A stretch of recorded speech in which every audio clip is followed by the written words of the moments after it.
بسم اللہ الرحمن الرحیم رب اعنی علی ذکرک و شکرک و حسن عبادتک قال اللہ عز وجل انا اعطیناک الکوثر فصل لربک وانحر ان شانئک هو الابتر صدق اللہ العظیم۔ محترم حضرات، آج کے بیان میں آپ حضرات کے سامنے ایک بہت اہم ترین بات لائی جا رہی ہے، اور وہ بات یہ ہے کہ اللہ تبارک و تعالیٰ نے اپنے تمام ایمان والے بندوں پر، قیامت تک کے آنے والے سارے لوگوں پر اللہ تبارک و تعالیٰ نے، اگر وہ صاحب نصاب یا مالک نصاب ہوں، صاحب استطاعت ہوں، خواہ وہ مرد ہوں یا عورت ہوں، عاقل و بالغ مرد و عورت، تمام ان لوگوں پر اللہ تبارک و تعالیٰ نے قربانی کو واجب قرار دیا ہے۔ یہ ایسی چیز ہے کہ جو ہر شخص کو اپنے طور پر ادا کرنا ضروری ہے۔ اگر کوئی شخص نہیں کرتا ہے تو وہ شخص اللہ تعالیٰ کی نگاہ میں بڑا مجرم ہے، بڑا گناہگار ہے، بڑا قصوروار ہے، اور اتنا ناپسندیدہ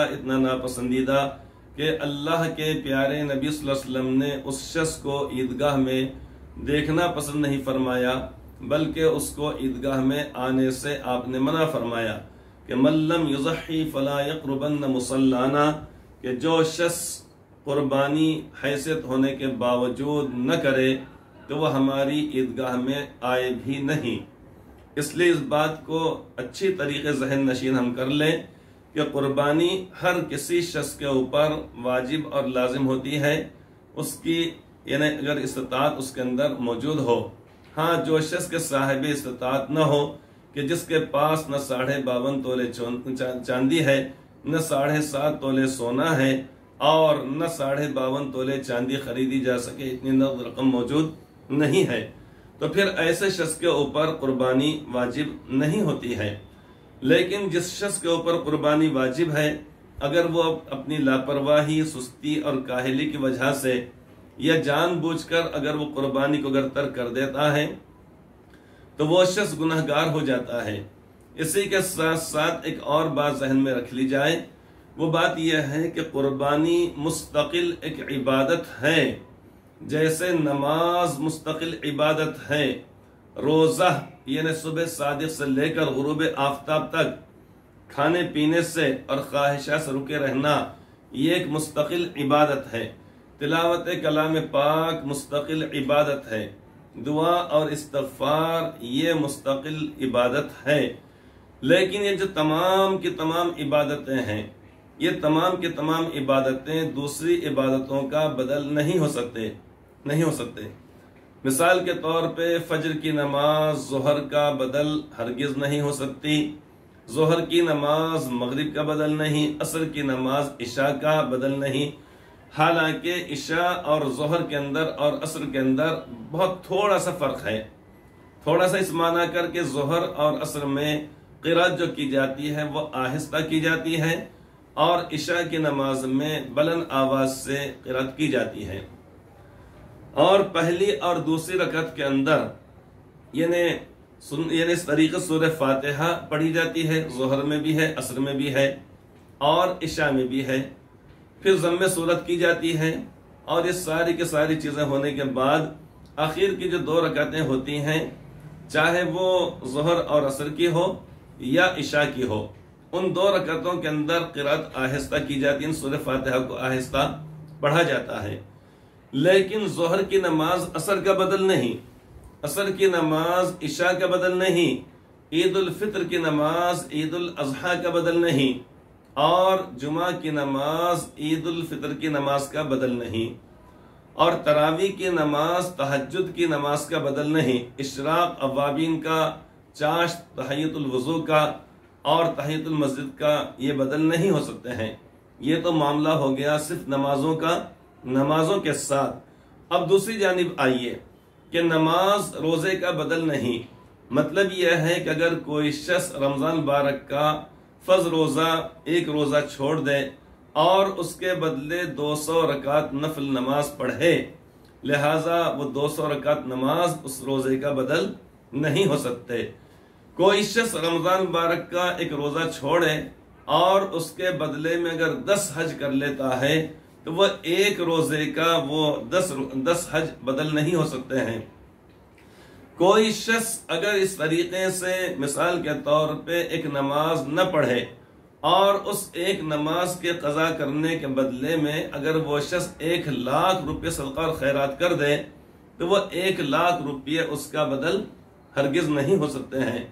تو نماز روزے کا بدل نہیں، روزہ زکوٰۃ کا بدل نہیں، زکوٰۃ حج کا بدل نہیں، دعا استغفار کا بدل نہیں، اور استغفار تلاوت کلام کا بدل ہو ہی نہیں سکتے۔ ان تمام عبادتوں میں سے ہر عبادت کی مستقل اہمیت اور حیثیت ہے جو اللہ رب العزت کے نزدیک مسلمہ ہے، اور اللہ تبارک تعالیٰ اپنے ان بندوں کو جو ان عبادات کو ادا کریں گے تو اس کو اللہ تبارک تعالیٰ خوب نوازیں گے۔ یہ تو تھی عبادتوں کے تعلق سے بات۔ اب اور آگے چلتے ہیں۔ وہ بات یہ ہے، یعنی مثال کے طور پہ انسان کے جسم کے اندر جتنے بھی اعضاء ہیں وہ تمام کے تمام اعضاء، اللہ تبارک تعالیٰ نے آنکھ کو ایک عضو بنایا ہے اور اس کا کام زندگی بھر تک دیکھنا ہے۔ آنکھ کو اللہ تعالیٰ بنایا دیکھنے کے لیے، کان کو بنایا اللہ رب العزت نے سننے کے لیے، ناک کو بنایا اللہ تبارک تعالیٰ نے سونگھنے کے لیے، پیروں کو بنایا اللہ رب العزت نے چلنے کے لیے، ہاتھوں کو بنایا اس کے ذریعے سے لکھنے کے لیے، اس کے ذریعے سے اللہ تعالیٰ کے سامنے ہاتھ اٹھا کر مانگنے کے لیے، اس کے ذریعے تکبیر تحریمہ کہتے وقت اپنے ہاتھوں کو اٹھانے کے لیے، اسی طریقے سے اپنے ہاتھوں کے ذریعے حلال کمائی کما کر اپنے آپ پر، اپنے اہل و عیال، اپنے بیوی بچوں پر خرچ کرنے کے لیے۔ غرض اللہ تبارک تعالیٰ نے انسان کے جسم کے اندر جتنے بھی اعضاء بنائے ہیں ان تمام کی ایک مستقل حیثیت ہے، لیکن اچھی طریقے سب جانتے ہیں کہ ہاتھ پاؤں کا بدل ہو نہیں سکتا، اور دل دماغ کا بدل نہیں ہو سکتا، کان ناک کا بدل نہیں ہو سکتی، اور ناک آنکھ کا بدل نہیں ہو سکتا، اور ناک انسان کی کان کا بدل نہیں ہو سکتی، بلکہ ایک ہاتھ دوسرے ہاتھ کا بدل نہیں ہو سکتا۔ ایسے ہی انسان کا جگر ہے، وہ آنتوں کا بدل نہیں ہو سکتا۔ انسان کے جسم کے اندر اللہ تبارک تعالیٰ جس چیز رکھی ہے، مثلا خون کو اللہ تبارک تعالیٰ رکھا ہے، جسم کے اندر اللہ رب العزت نے چربی کو بنایا ہے، پیدا فرمایا ہے،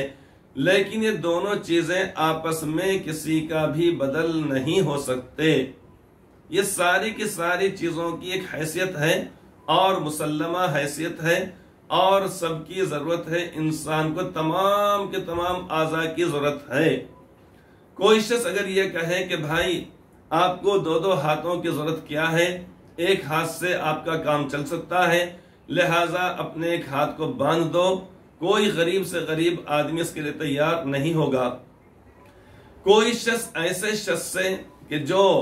یعنی جھوپڑ پٹی میں رہتا ہے، غریب ہے، تنگ دست ہے، ایک وقت کھانے کو ہے،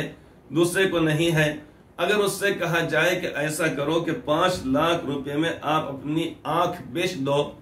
لیکن کوئی شخص اس کے لیے تیار نہیں ہوگا۔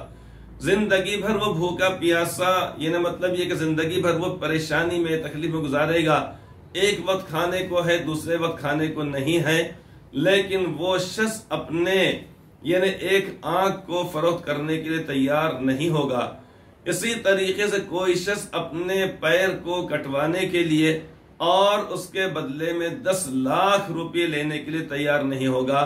حالانکہ اگر وہ 10 لاکھ روپے اگر لے لیتا اگر ہے تو اگرچہ کہ ایک پیسے معذور ہو جائے گا، لیکن 10 لاکھ روپے میں وہ اچھا خاصا گھر کہ جس کے اندر آسانی کے ساتھ رہ سکے، 5-6 لاکھ روپے کا گھر وہ لے سکتا ہے،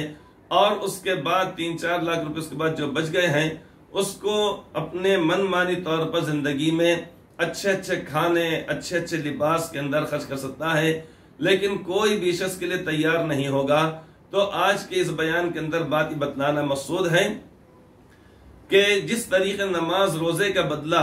بدل یا ہاتھ پاؤں کا بدل نہیں ہو سکتے، تو اسی طریقے سے قربانی کا بدل کوئی ہے ہی نہیں۔ اللہ تبارک تعالیٰ کے نزدیک قربانی ہی کرنا پڑے گی، انسان کو تو وہ قابل قبول ہے، وہ شخص یہ کہے کہ یا اللہ میں نے بجائے قربانی کرنے کے 1,00,000 روپے میں نے خرچ کر دیا، تو اللہ تبارک و تعالیٰ اس کہنے کو دھتکار دیں گے اور اللہ تبارک و تعالیٰ سخت سزا دیں گے کہ تو نے میرے حکم پر عمل کیوں نہیں کیا۔ لہٰذا آج کے اس بیان کے اندر بات یہ بتلانی مقصود ہے کہ جیسے اور چیزوں میں کوئی کسی کا بدل نہیں ہوتا ہے تو قربانی کا بھی کوئی بدل ہے ہی نہیں، لہٰذا جن پر قربانی واجب ہے وہ قربانی ہی کریں، اس کے بدلے میں کوئی اور عمل یا صدقہ خیرات اللہ تعالیٰ کے پاس قبول نہیں۔ اللہ تعالیٰ ہم سب کو دین کا صحیح فہم عطا فرمائے اور اس عمل یعنی قربانی کو خوش دلی سے کرنے کی توفیق عطا فرمائے، آمین ثم آمین۔